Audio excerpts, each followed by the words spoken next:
गोपाल कृष्ण जी। हाँ जी, जय श्री कृष्ण।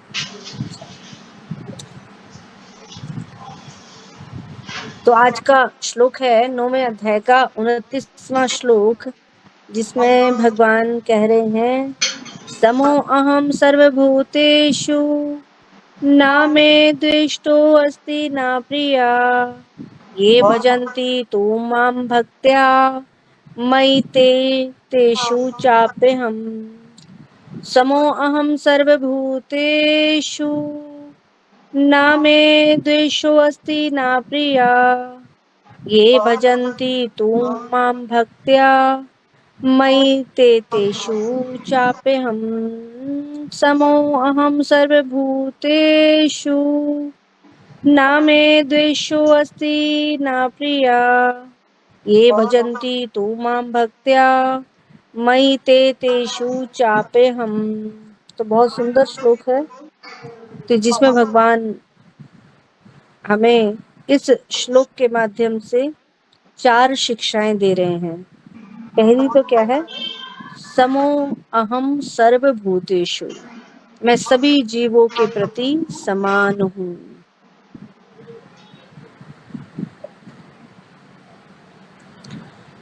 समान का मतलब मैं किसी के साथ पक्षपात नहीं करता, सब मेरे लिए समान है। ना मैं द्वेषो अस्ति ना प्रिया, और ना मैं किसी से द्वेष करता हूँ और ना ही मेरा कोई प्रिय है।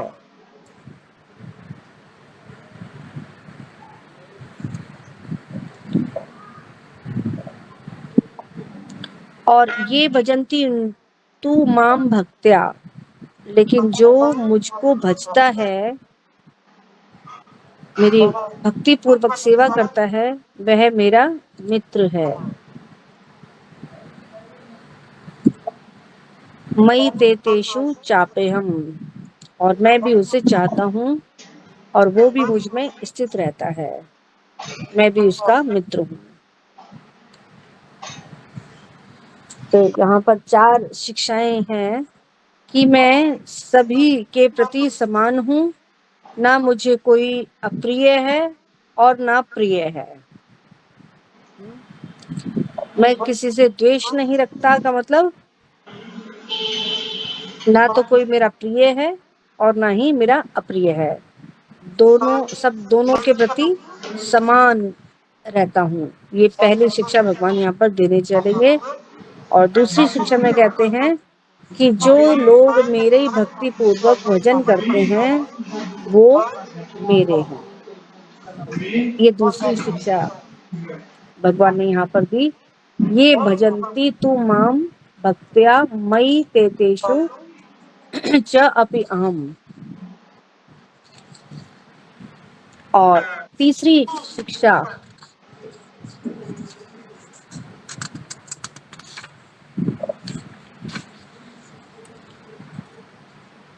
जो ऊपर की है, समो अहम सर्वभूतेषु ना में द्वेषो अस्ति ना प्रिया, ना तो मेरा कोई प्रिय है ना कोई मैं किसी से द्वेष करता हूँ और सभी पर मैं समान हूँ। पहली शिक्षा तो ये हुई। दूसरी 2 शिक्षाएं, इसके अंदर 4 नहीं है, 2 शिक्षाएं हैं। और फिर जो मेरा भजन करता है वो मुझ में स्थित रहता है और मैं भी उसका मित्र हूँ। तो ये 2 शिक्षाएं भगवान ने यहाँ पर दी हैं। क्यों दी हैं? तो इसके पीछे क्या कारण है?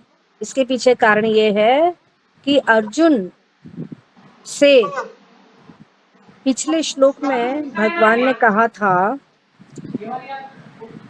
कि अपने कर्म, अपना भोजन, अपनी पूजा, अपना दान और अपनी तपस्या, ये सब कृष्ण को अर्पण करनी चाहिए। तो ऐसा जो करता है भगवान उसको अपने धाम, अपने नजदीक रखेंगे। तो उस समय अर्जुन के मन में एक शंका आई कि भगवान श्री कृष्ण ये बात क्या सभी जीवों के लिए कह रहे हैं या फिर किसी किसी एक जीव के विशेष जो उनको प्रिय है उसके लिए कह रहे हैं ये बात। तो भगवान तो क्या है, अंतर्यामी परमात्मा है, वो सबके मन की बात को जानते हैं। अर्जुन की भी शंका को वो जान गए। तब इस शंका को जानते हुए तब उन्होंने ये श्लोक कहा कि मैं सभी जीवों के प्रति समान हूँ, और जो भी जीव उनकी शिक्षाओं के अनुसार चलेगा वे उसको अपने समीप रखेंगे। तो ये भगवान ने फिर यहाँ पर शिक्षा दी दो। यहाँ पर अगला जो श्लोक, पिछला जो श्लोक है वो क्या था, जिसमें भगवान ने अर्जुन को कहा था, जिसमें अर्जुन के मन में इस प्रकार की शंका आई। पेज पलट गया। श्लोक तो ये है, यद करोषि, नहीं ये बड़ा, शुभ फलेरेवं मोक्ष से कर्म बंधने संन्यास योग युक्तात्मा विमुक्तो उपेशयसि, कि तुम कर्म करने के बंधन और उनके शुभ अशुभ फलों से मुक्त हो जाओगे और इस संन्यास योग में अपने चित्त को स्थिर करके तुम मुक्त होकर के मेरे पास आओगे। तो यहाँ पे वही वाली बात कि अर्जुन के मन में ये शंका हुई कि ये बात वो किसी किसी के लिए बोल रहे हैं या सबके लिए बोल रहे हैं। तब फिर भगवान ये जान देते हैं उसके मन की बात को और फिर कहते हैं समः सर्वेषु भूतेषु समो अहम, समान रहता हूँ, समो अहम सर्वभूतेषु, सभी जीवों के प्रति, ना देशो अस्ति ना प्रिया, तो ना कोई मेरा कोई द्वेषी है और ना कोई प्रिय है।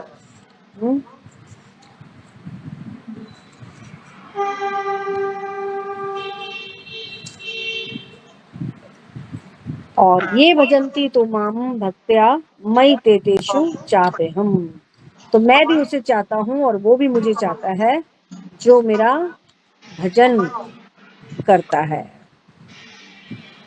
ये भगवान ने कहा। तो इसमें श्रील प्रभुपाद जी का तात्पर्य, श्रील प्रभुपाद की जय।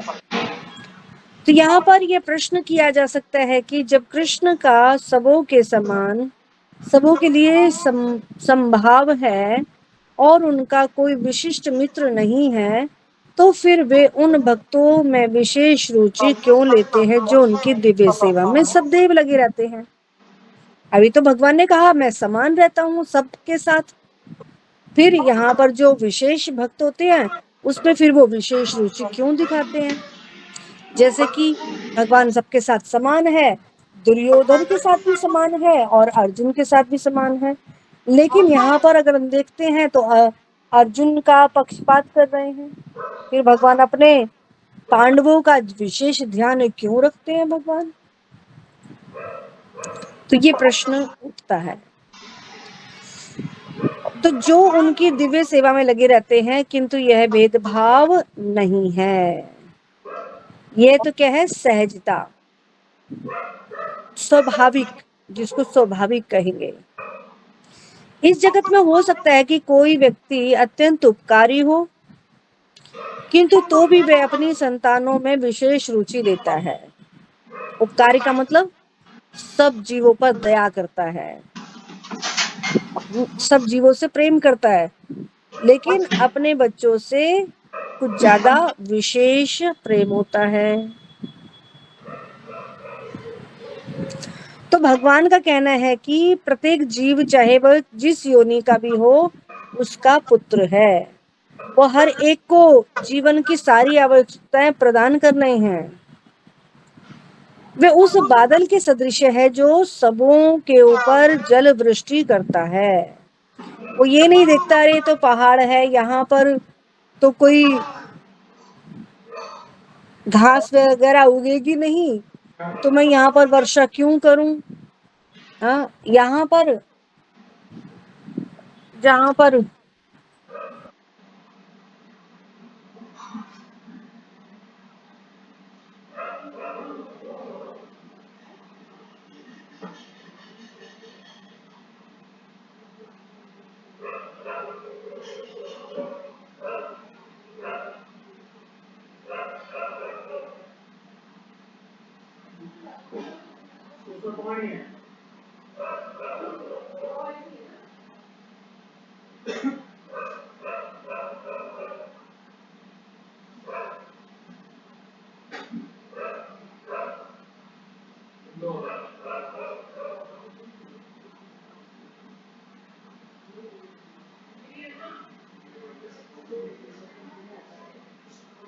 हाँ, हरे कृष्णा।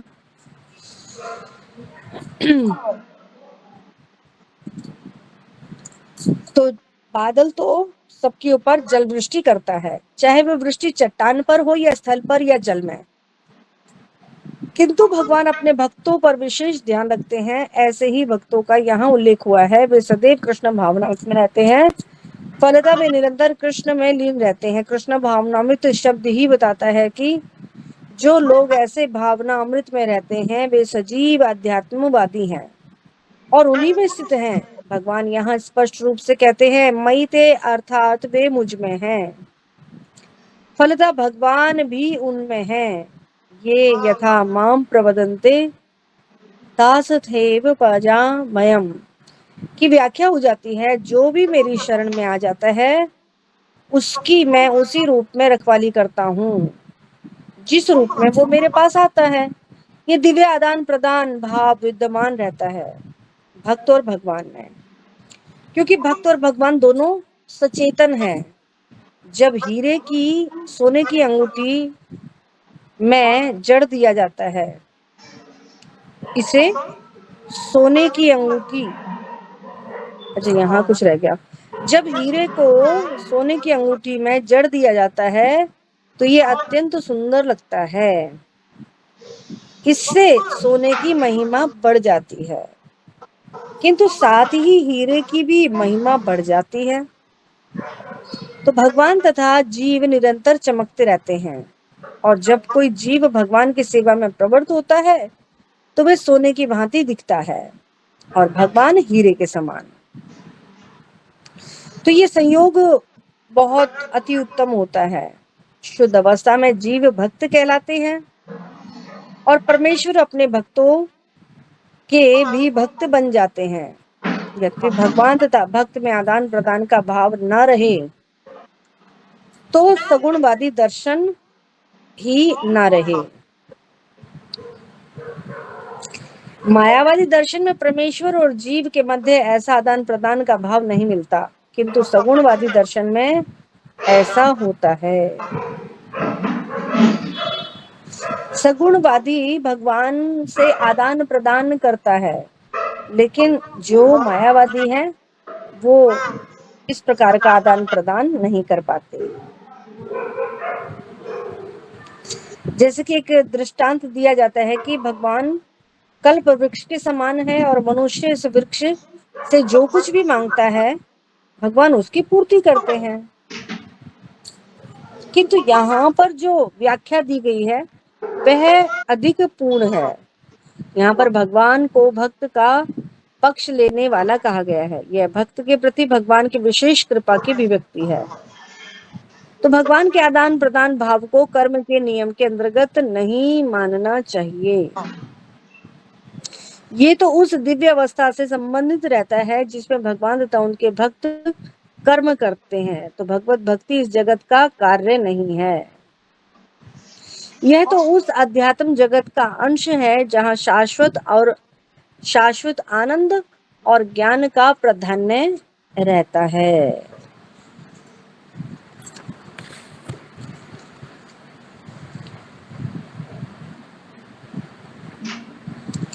तो यहाँ पर क्या कहा जा रहा है कि भगवान अपने बारे में कह रहे हैं अहम समः अहम सर्वभूतेषु न मे द्वेषो अस्ति न प्रिया। मैं सभी जीवों के प्रति समान हूँ और ना तो कोई मुझे अप्रिय है और ना ही कोई प्रिय है, क्योंकि भगवान सबके सभी जीवों के सुहृद हैं, अच्छा चाहने वाले।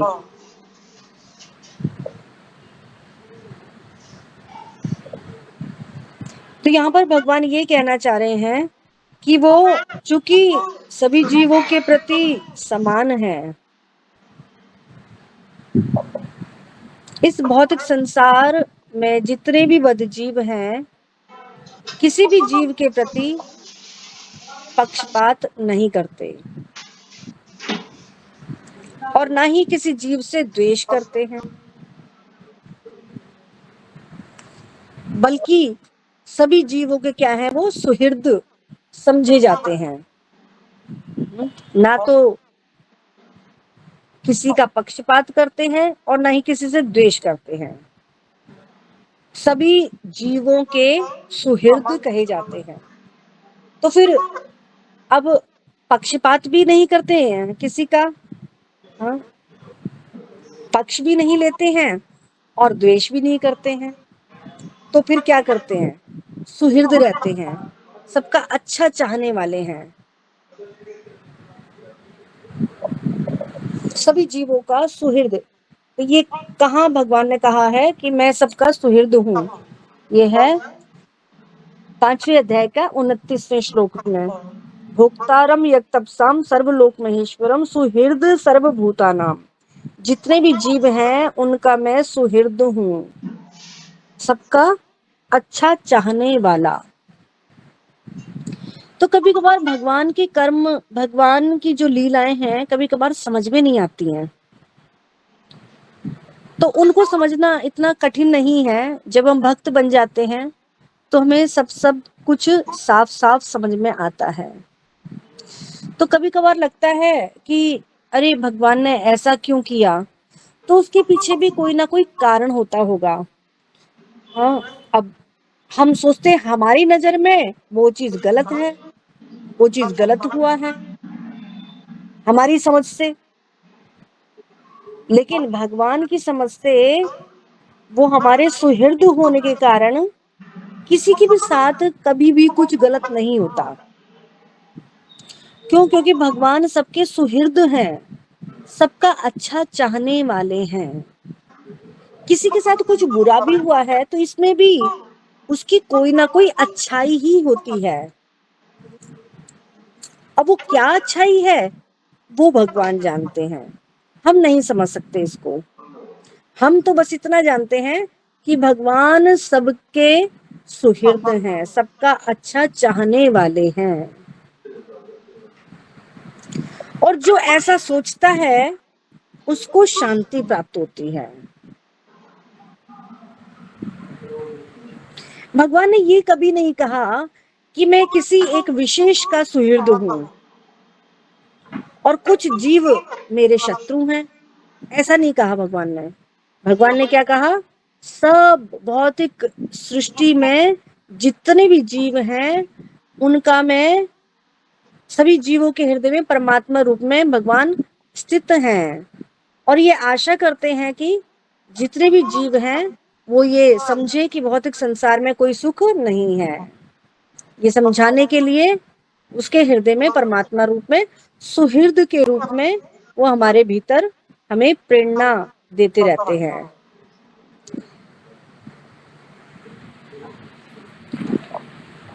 और ऐसी प्रेरणा देते हैं जिससे कि वो किसी साधु से मिले और उसके हृदय के अंदर से ऐसी प्रेरणा उनको उत्पन्न करते हैं कि वो किसी साधु से मिले ताकि श्री कृष्ण की उसको प्राप्ति हो जाए।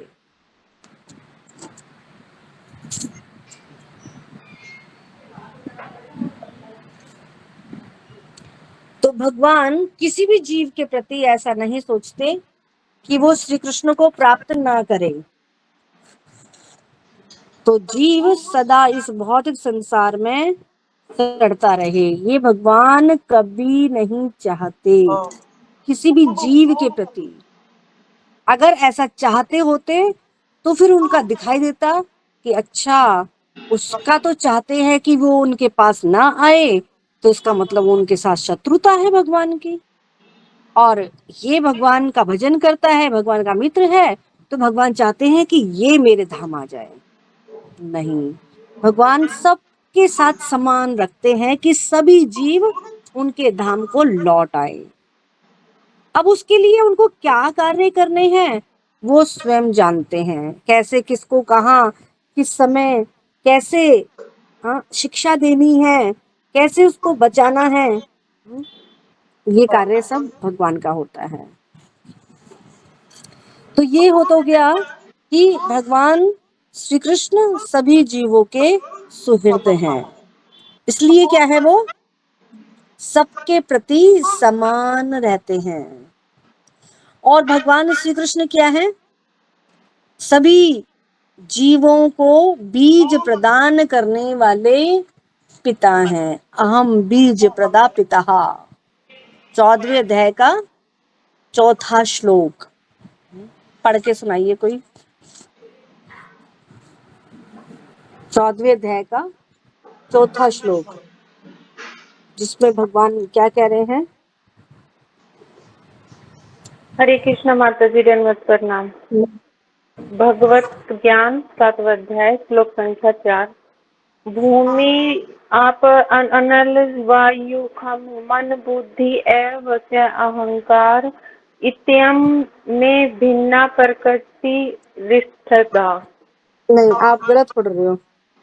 मैंने 7वें अध्याय का नहीं बोला, हाँ, मैंने 14वें अध्याय का बोला है। 14वें अध्याय अच्छा, का 14वें अध्याय का। 14वें अध्याय का 4था श्लोक है।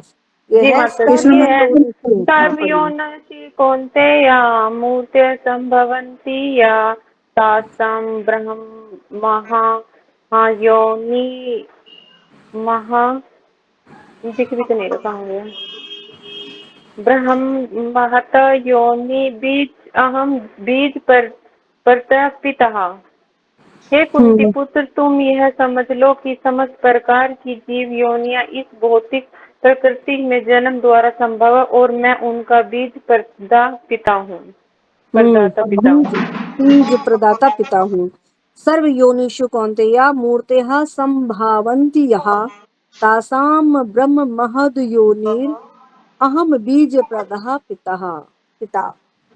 तो भगवान कह रहे हैं 14वें अध्याय के 4थे श्लोक में ये बात कि मैं उनका पिता हूँ।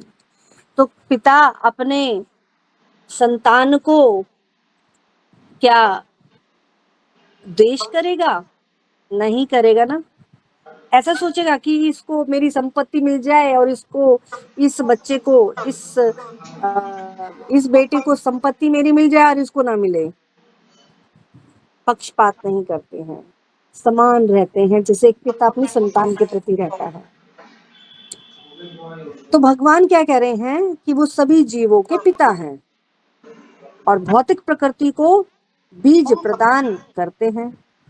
तो इसी के श्लोक के तात्पर्य में प्रभुपाद का भी कहना क्या है कि भगवान श्री कृष्ण सभी जीवों के आदि पिता हैं, मतलब प्रथम पिता हैं। ऐसे तो ब्रह्मा जी को भी पिता कहा जाता है, लेकिन भगवान क्या है, प्रपिता, उससे भी बड़े आदि पिता हैं। और सभी जीव क्या हैं, भौतिक प्रकृति और आध्यात्मिक प्रकृति के संयोग हैं। तो यहाँ पर केवल इसी लोक में नहीं, जितने भी लोग हैं, सर्वोच्च लोक ब्रह्मा का जो लोक है, वहां पर भी पाए जाते हैं सर्वत्र जीव। और पृथ्वी जल अग्नि के भीतर भी जीव हैं। तो ये सारे जीव माता भौतिक प्रकृति और बीज प्रदाता श्री कृष्ण के द्वारा प्रकट होते हैं। माता प्रकृति ने इनको शरण दी है ना, थल के नीचे, जल के नीचे, आकाश में, ब्रह्मा के लोक में जीव ही जीव भरे पड़े। लेकिन माता क्या है, माता प्रकृति को बीज दिया है किसने, भगवान श्री कृष्ण ने, जिससे कि वो उन बीजों को धारण करती हैं।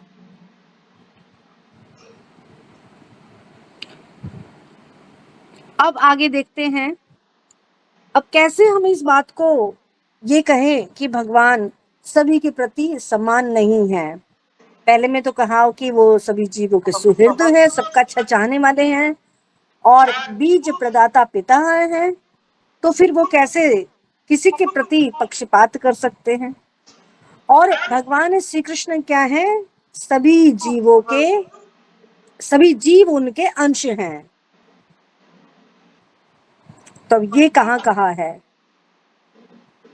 15वें अध्याय का 7वां श्लोक निकालिए, जिसमें भगवान क्या कहते हैं कि ये जितने भी जीव हैं ये शाश्वत अंश हैं मेरे। हरे कृष्ण मेरे माता। अंश जीव लोके। हाँ जी बोलिए। ममैवांसो जीवलोके जीवभूत सनातन मनःषष्ठानीन्द्रियाणि प्रकृतिस्थानि कर्षति। ये है 15 अध्याय का 7वां श्लोक, जिसमें भगवान क्या कह रहे हैं, ये सारे जीव मेरे अंश हैं। तो इसके तात्पर्य में प्रभुपाद बताते हैं, नीचे देखिए आप, कि जीव का जो स्वरूप स्पष्ट है कि जीव परमेश्वर का सनातन रूप में सूक्ष्म अंश है। और बद्ध जीवन में वह एक व्यक्तित्व धारण करता है। बद्ध जीवन में वो एक व्यक्तित्व धारण करता है और मुक्त अवस्था में परमेश्वर से एकाकार हो जाता है। तो परमेश्वर के भिन्नांश होने के कारण जीवों में भी उनके आंशिक गुण पाए जाते हैं, जिसमें स्वतंत्रता एक है, क्योंकि भगवान स्वराट हैं, भगवान स्वतंत्र हैं। इसी प्रकार से जीव भी स्वतंत्र है, लेकिन कैसा है, आंशिक रूप से, आंशिक गुण है। भगवान परम भोक्ता है तो जीव भी भोक्ता है, लेकिन क्या है, ये गुण उनमें आंशिक रूप में है, वो थोड़े रूप में है। तो प्रत्येक जीव को आत्मा के रूप में एक व्यक्तित्व प्राप्त होता है और सूक्ष्म स्वतंत्रता भी प्राप्त होती है। लेकिन जब इस स्वतंत्रता का वो दुरुपयोग कर देता है तो वो बद्ध बन जाता है, वो बद्ध जीव कहलाता है। और इसका सही उपयोग कर लेगा इस स्वतंत्रता का तो वो मुक्त हो जाता है। तो इन्हीं दोनों अवस्थाओं में जीव भगवान का अंश ही रहता है और समान रूप से सनातन कहलाता है। तो प्रभुपाद जो ये तात्पर्य में ये बात कह रहे हैं, इससे ये पता चलता है कि भगवान सभी जीवों के प्रति समान है, कि सभी जीवों को समान रूप से उन्होंने स्वतंत्रता दी रखी है। ऐसा नहीं कि एक को दे रखी है एक को नहीं दे रखी है, सबको स्वतंत्रता दी है। लेकिन कोई जीव उसका दुरुपयोग करता है तो कोई जीव उसका सदुपयोग करता है। दुरुपयोग करता है तो बद्ध बन जाता है और सदुपयोग करता है तो मुक्त कहलाता है। तो इसमें बताओ, भगवान का तो कोई दोष नहीं है, भगवान ने तो समान रूप से दोनों को स्वतंत्रता दी है, चाहे वो इसका सदुपयोग करे या कोई इसका दुरुपयोग करे। तो सदुपयोग करने वाला अच्छा फल पाता है, दुरुपयोग करने वाला बुरा फल पाता है। तो इसमें भगवान का क्या दोष ना, भगवान तो दोनों के भगवान को ने तो जीवों को समान रूप से दृष्टि से स्वतंत्रता प्रदान करी है।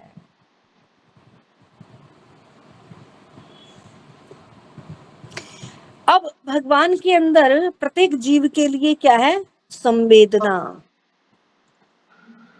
दर्द है, एक है ना, एक वेदना है भगवान के अंदर जीवों के प्रति। जैसे कि पिता के हृदय में वेदना होती है कि उसका पुत्र घर छोड़ करके चला गया, तो पिता बड़ा परेशान रहेगा ना, परेशान हो जाएगा।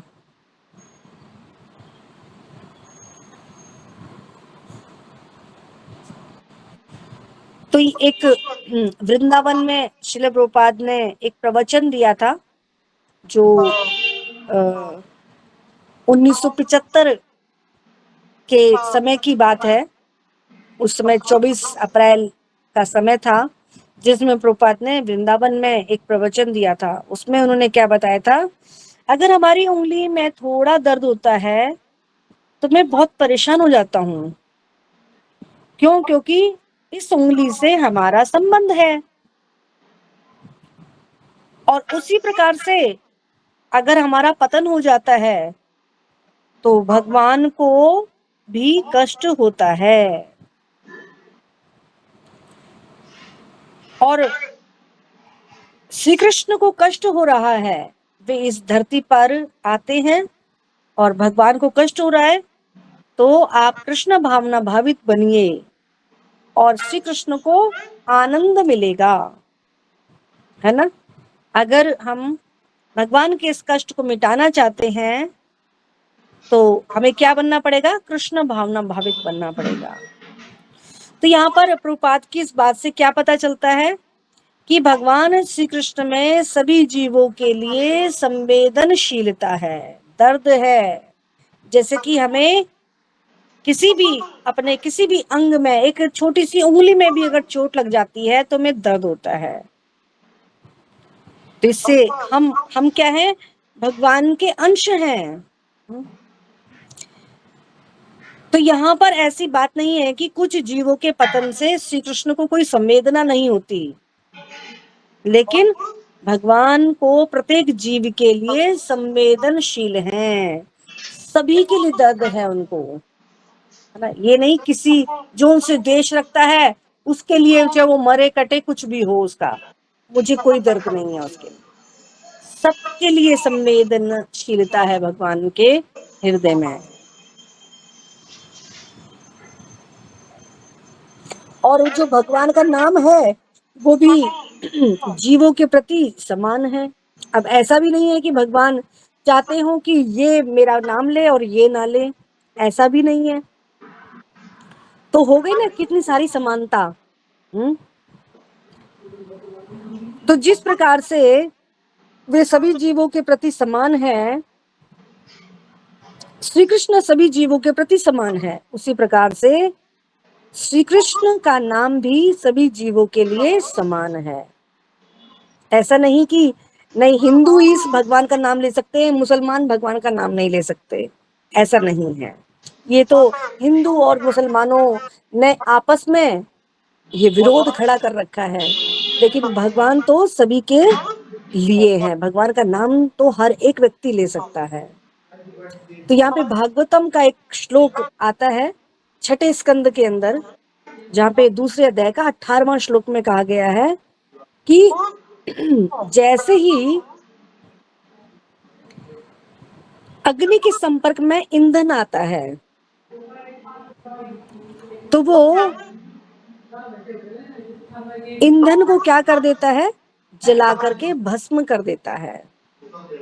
उसी प्रकार से जो भगवान का नाम है, चाहे वो जाने अनजाने में उच्चारण उसका किया जाए, लेकिन वो सारे व्यक्ति के पापों को जला करके राख कर देता है। अब नाम ये थोड़ी देखेगा अरे ये तो मुसलमान है, मुसलमान अगर मेरा नाम लेगा तो मैं उसका उद्धार नहीं करूंगा, मैं उसके पापों को जला करके राख नहीं करूंगा। वो नाम तब भी वही कार्य करेगा। तो इसलिए जिस प्रकार से अग्नि किसी का पक्षपात नहीं करती है, उसके संपर्क में जैसे ही ईंधन आता है वो तुरंत उसको जला करके राख कर देती है। उसी प्रकार से भगवान का नाम भी, चाहे कोई भी इसको ले, चाहे अनजाने में ले, लेकिन वो पापी के व्यक्ति के पापों का को जला करके राख कर देती है। तो ये है भगवान के नाम का प्रभाव। तो हुआ ना कि भगवान कैसे पक्षपात करते हैं, कितनी जगह तो समानता बताई है उनकी। अब उसी प्रकार से जो भगवान का भजन करते हैं, अब ये तो हो गई पहली शिक्षा की बातें, है ना, कि भगवान के अंदर संवेदनशीलता है, भगवान सभी जीवों के सुहृद है, भगवान बीज प्रदाता पिता है, वो प्रत्येक जीव उनके अंश हैं। तो फिर इन सब से क्या पता चलता है? भगवान सभी जीवों पर समान रूप दृष्टि रखते हैं। अब और आता है दूसरी शिक्षा क्या थी कि ये भजन्ते तु माम भक्त्या मयि ते तेषु च अपि अहम, कि जो लोग मेरा भक्ति पूर्वक भजन करते हैं वो मेरे हैं। तो यहाँ पर भगवान श्री कृष्ण ने जो तू शब्द का प्रयोग किया है वो अत्यंत सार्थक है। इसका अर्थ क्या है? किंतु।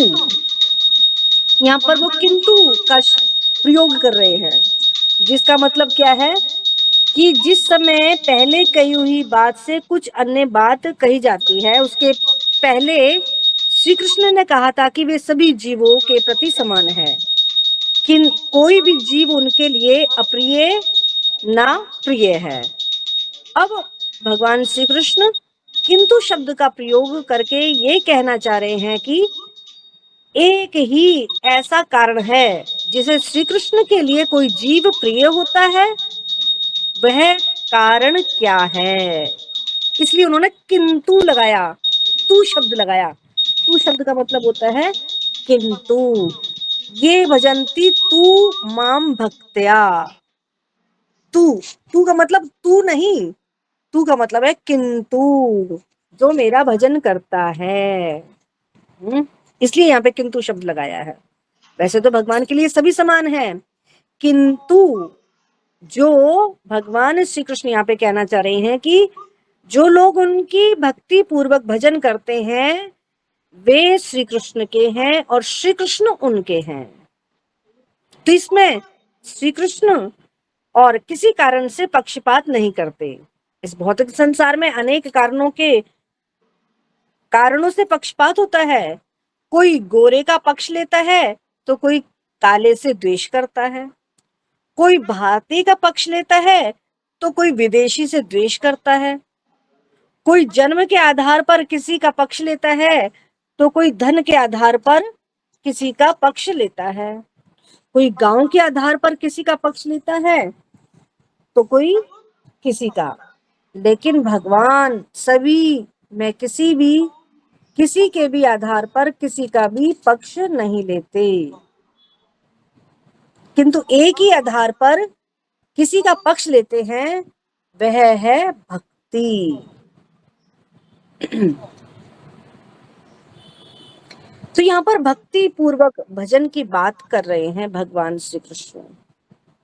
भक्ति पूर्वक जो भजन करते हैं, क्योंकि भक्ति का अर्थ है भगवान को प्रसन्न करने वाले कार्य। भक्ति पूर्वक भजन करने का अर्थ है भगवान को प्रसन्न करने के लिए उनकी सेवा करना। तो यहाँ पर भगवान ये कहना चाह रहे हैं कि जो भक्ति पूर्वक भजन करते हैं वो उनको अति प्रिय हैं और वे भी उन्हें प्रिय हैं। तो इसमें कोई पक्षपात की बात नहीं है, इसको हम थोड़ा समझेंगे। कैसे पक्षपात की बात नहीं है? कि जो लोग भगवान की भक्ति करते हैं वो तो भगवान को प्रिय हैं और श्री कृष्ण उन्हें प्रिय हैं, तो इसमें पक्षपात की बात नहीं है। अब कोई श्री कृष्ण का प्रिय बनना चाहता है तो उसके लिए श्री कृष्ण की ओर भक्ति का द्वार खुला हुआ है और सभी जीवों के वो पिता हैं और श्री कृष्ण सभी जीवों का पालन भी कर रहे हैं और जो जीव श्री कृष्ण के विरोधी हैं उनका भी वो पालन कर रहे हैं। परंतु जिस प्रकार से पिता अपने सभी पुत्रों पर समान रूप से स्नेहिल होता है तो वह अपने उस पुत्र पर भी स्नेह प्रदर्शित करता है जो पुत्र अपने पिता की आज्ञा का पालन करता है, अपने पिता को प्रसन्न करने के लिए कार्य करता है। जबकि भगवान श्री कृष्ण सभी जीवों के प्रति क्या है? समान रूप से दयालु हैं। लेकिन जो भगवान को प्रसन्न करना चाहता है, उनके लिए कार्य करना चाहता है, तो उससे भगवान विशेष प्रेम करते हैं। तो ये पक्षपात की इसमें कोई बात नहीं है, ये तो स्वाभाविक है। तो इसी श्लोक के तात्पर्य में प्रभुपाद बताते हैं कि यह दृष्टांत दिया जाता है कि भगवान कल्प वृक्ष के समान है ना, नीचे दिया हुआ ना लास्ट में, कि व्यक्ति इस वृक्ष से जो भी मांगता है भगवान उसकी पूर्ति करते हैं। तो यहाँ पर व्याख्या की गई है कि वह अधिक पूर्ण है। यहाँ पर भगवान को भक्त का पक्ष लेने वाला कहा गया है, तो भक्त के प्रति भगवान की विशेष कृपा की अभिव्यक्ति है। और भगवान के आदान प्रदान भाव को कर्म के नियम के अंतर्गत नहीं मानना चाहिए। तो ये अवस्था दिव्य अवस्था है, जिसमें भगवान और उनके भक्त कर्म करते हैं, और भक्ति इस जगत का कार्य नहीं है, आध्यात्मिक जगत का कार्य है ये भक्ति, जो शाश्वत और आनंद ज्ञान का की प्रधानता रहती है इस भक्ति में।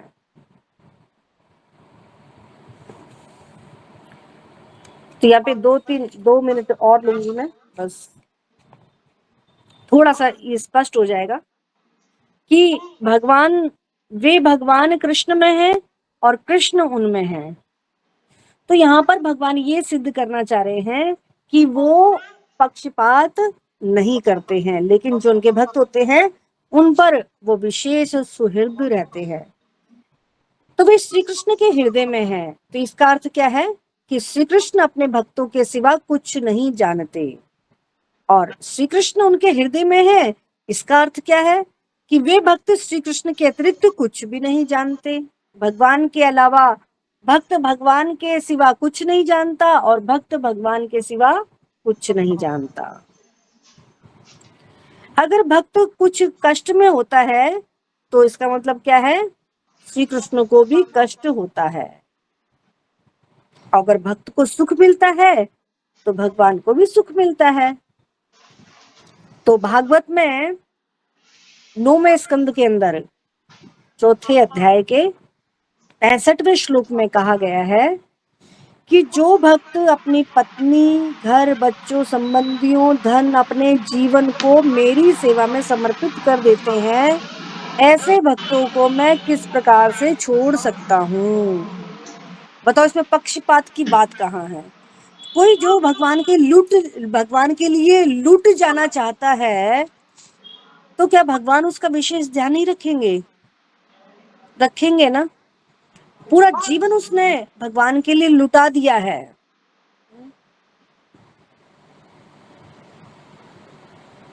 तो भगवान एहसान फरामोश थोड़े ही है ना। ऋण चुकाते हैं भगवान प्रत्येक भक्त का। तो ऐसे भक्तों को मैं किस प्रकार से छोड़ सकता हूँ। तो इसके तात्पर्य में प्रभुपाद लिखते हैं कि भगवान उन भक्तों को निश्चित रूप से संरक्षण प्रदान करते हैं जो उनकी सेवा करने के लिए अपना सब कुछ त्याग देते हैं। भगवान अपने भक्तों के वशीभूत हैं। तो भागवत में एक श्लोक आता है जिसमें 9वें स्कंद के 4थे अध्याय का 66वां श्लोक है, जिसमें भगवान क्या कह रहे हैं कि जिस प्रकार से सती स्त्रियां अपने भद्र पति को अपनी सेवा से अपने वश में कर लेती हैं, उसी प्रकार से मेरे जो शुद्ध भक्त हैं वो अपनी भक्ति के द्वारा मुझे अपने वश में कर लेते हैं।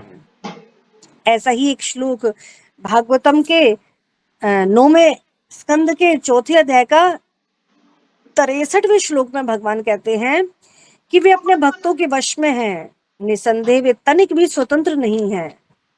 भगवान अपने भक्तों के हृदय में निवास करते हैं और भगवान भी अपने भक्तों को प्रिय हैं। तो इसके तात्पर्य प्रभुपाद कहते हैं कि ब्रह्मांड के सारे महापुरुष, जिसमें ब्रह्मा जी हो या शिव जी हो, भगवान के वशीभूत हैं, किंतु भगवान भी पूरी तरह से अपने भक्तों के वश में रहते हैं। जैसे कि देखिए, हिरण्यकश्यपु को ब्रह्मा जी ने वरदान दे दिया कि भी जिस तरीके से तुमने कहा तथास्तु। अब भगवान ने कहा कि अब मेरे भक्त ने तो ये उसको वरदान दे दिया, तो अब मुझे उसके वरदान को भी देखना पड़ेगा। उसका वरदान भी निष्फल ना जाए, तो मैं कुछ ऐसा कार्य करूं जिससे मेरे भक्त का वरदान भी निष्फल ना जाए, और मैं उसका भी क्या कर दूं, उसका भी खात्मा कर दूं, जो हिरण्यकश्यपु भगवान बनना चाह रहा है। उसको भी नष्ट कर दूं। तो भगवान भी पूरी तरह से अपने भक्तों के वश में रहते हैं। भक्तों की इच्छा सदैव भगवान का चिंतन करते रहने और अच्छी तरह से उनकी सेवा करने की रहती है, और दिव्य गुण के कारण परमेश्वर भक्तों के अत्यंत अनुकूल रहते हैं। तो यहाँ पर भगवान अर्जुन से ये बात कहना चाह रहे हैं कि मेरे भक्त मुझ में रहते हैं और मैं भक्तों के हृदय में रहता हूँ, अतः इसलिए तुम कृष्ण अर्जुन मेरे भक्त बनो। नहीं तो मैं सबके लिए समान हूँ, सब मेरे लिए समान है, लेकिन जो मेरा विशेष रूप से भक्त बन जाता है, मेरे लिए सब कुछ लुटाने के लिए तैयार रहता है, तो मैं भी तो फिर उसके लिए प्रत्युत्तर दूंगा नहीं दूंगा। तो ये है आज का श्लोक की 2 शिक्षाएं, जिसमें भगवान ने बताया कि मैं समो अहम सर्वभूतेषु, सभी जीवों के प्रति मैं समान हूँ, और ना कोई ना देशो अस्ति ना प्रिया, और ना मेरा कोई द्वेषी है ना प्रिय है। तो ये भजती तू माम भक्त्या, लेकिन है ना, तू का मतलब लेकिन, जो मेरा भक्त होता है तो मैं भी उसका ध्यान रखता हूँ, वो मेरा है मैं उसका हूँ।